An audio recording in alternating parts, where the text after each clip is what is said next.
విషయం అనుకుంది కదా. అదేవిధంగా దేవుడు కూడా ఏమనుకున్నాడు, దేవుడు చూస్తున్నప్పుడు మనుషుల్లో హృదయాల్లోంచి వచ్చే ఊహలు తలంపులు ఎల్లప్పుడూ కేవలం చెడ్డవన్నాడు. ఆమె అదేవిధంగా ఈ మనుషులను తుడి చేస్తాను అన్నాడు. ఇది దేవుడు అనుకున్నాడు. ఎవరు అనుకున్నారు? దేవుడు అనుకున్నాడు. మరి దేవుడు ఈ సిస్టర్లు అయితే బిచ్చగాల విషయంలో 2 లక్షణాలు అనుకుందో, 3 లక్షణాలు అనుకుందో, దేవుడు కూడా మనుషుల విషయాల్లో 2 విషయాలు అనుకున్నాడు. ఎన్ని విషయాలు అనుకున్నాడు? మొదటి విషయం ఏంటి?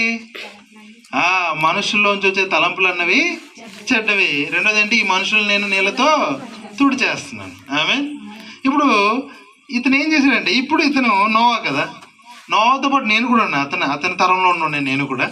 మేమిద్దరం నోవా కాలంలో నేను నోవా ఒకే కాలంలో వాళ్ళను. మరి ఆ కాలంలో నోవాహు ఎప్పుడైతే ఈ మాట విన్నాడు, నేను కూడా ఆ మాట విన్నాను. ఎవరెవరు విన్నారు? ఈయన విన్నాడు, నేను విన్నాను. ఈయనేం విన్నాడు? మా మనుషులమైన మా హృదయాల్లోంచి వచ్చే ఊహలు తలంపులు ఎల్లప్పుడూ కేవలం చెడ్డవి, కాబట్టి దేవుడు మమ్మల్ని అందరినీ నీళ్ళతో తుడి చేయాలనుకుంటున్నాడు. ఈ మాట ఏదైనా విన్నారా లేదా?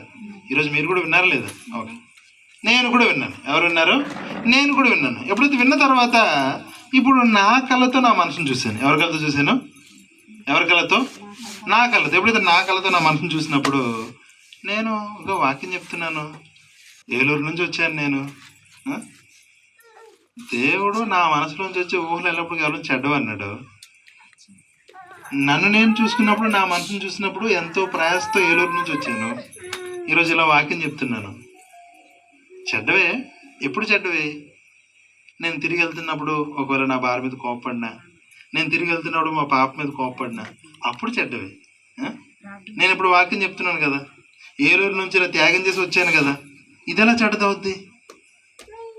ఓకే, చెడ్డదే ప్రభా. కానీ ఎప్పుడు నేను ఎప్పుడైతే నా కుటుంబ సభ్యుల మీద కోపడుతుంటానో అప్పుడు చెడ్డది. మిగతా టైంలో చెడ్డది కానీ కాదు. మిగతా టైంలో బాగున్నాను. నాకు తెలిసి నువ్వు నాకు వార్నింగ్ ఇస్తున్నావేమో, కాబట్టి నేను ఏం చేయాలి? చెడుని తగ్గించి మంచిని పెంచాలని నేను అనుకుంటున్నాను. ఎవరు అనుకుంటున్నారు? పెంచాలని నేను అనుకుంటున్నాను. ఇప్పుడు నాకు దేవుడి పట్ల విశ్వాసం ఉందంటారా లేదంటారా? ఉందా? సరే, ఇప్పుడు ఇతను ఏమనుకుంటున్నాడంటే, ఇతను కూడా తన మనసును చూసుకున్నాడు. ఎవరిని చూసుకున్నాడు? ఇతను కూడా తన మనసును చూసుకున్నప్పుడు ఇతని జీవితం మొత్తం గుర్తొచ్చింది. అరే, నా జీవితంలో అప్పుడప్పుడు నా 3 కొడుకులు తిట్టాను, అప్పుడప్పుడు నా 3 కొడుకులు బట్టలు కూడా కొన్నాను.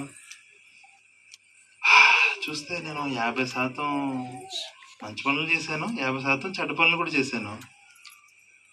కానీ దేవుడు ఏమంటున్నాడు? నా మనసులోంచి వచ్చేది చెడ్డవంటున్నాడు. నేను చూస్తే నాలోంచి మంచి చెడ్డ 2 వస్తున్నాయి. ఇప్పుడు నా మనసులో ఒకసారి చూసుకుంటాను. ఎలా చూసుకున్నాడు తను?